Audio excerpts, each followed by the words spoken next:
Tapos na rin yung nakuha nating kahoy na krus ng Kalbaryo sa Banahaw.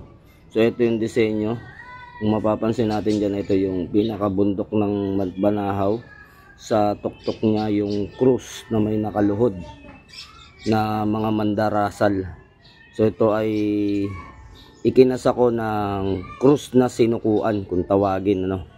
So kaya yung mga nakaluhod dyan mga yan. Ito naman ay ang pangalan ng ating Panginoong Jesucristo. So shield siya na may nakakasa na Henry sa paligid. So pa-cross din siya.